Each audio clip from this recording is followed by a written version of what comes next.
చాలామంది ఐవీఎఫ్ సెంటర్కి వెళ్తున్నాము అంటే డెఫినెట్గా ఐవీఎఫ్ ట్రీట్మెంట్ చెప్తారు, మేమైతే ఏ సెంటర్కి వెళ్ళము, మాకు భయం అవుతుంది సెంటర్స్కి వెళ్ళాలి అంటే అని అనుకుంటూ ఉంటారు. నేను doctor Aishwarya, gynaecologist and fertility specialist. ఇది కొన్నిసార్లు నిజమే, కొన్ని సెంటర్స్కి టార్గెట్స్ ఉంటాయి, ఐవీఎఫ్ ఇన్ని సైకిల్స్ చేయాలి అని ఉంటుంది. కానీ అన్ని సెంటర్స్ సేమ్ కాదు.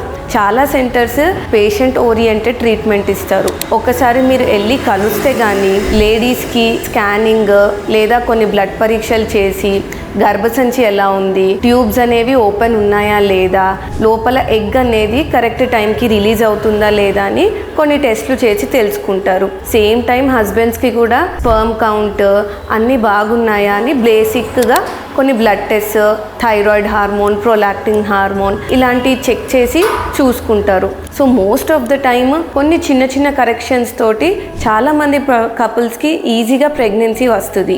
ఐవీఎఫ్ సెంటర్కి వెళ్ళొద్దు అని పెట్టుకోవద్దు. ఇనీషియల్గా ఎవాల్యుయేషన్ చేయించుకోండి. చిన్న కరెక్షన్స్తో మోస్ట్ ఆఫ్ ద పీపుల్కి ప్రెగ్నెన్సీ వచ్చేస్తుంది. Thank you.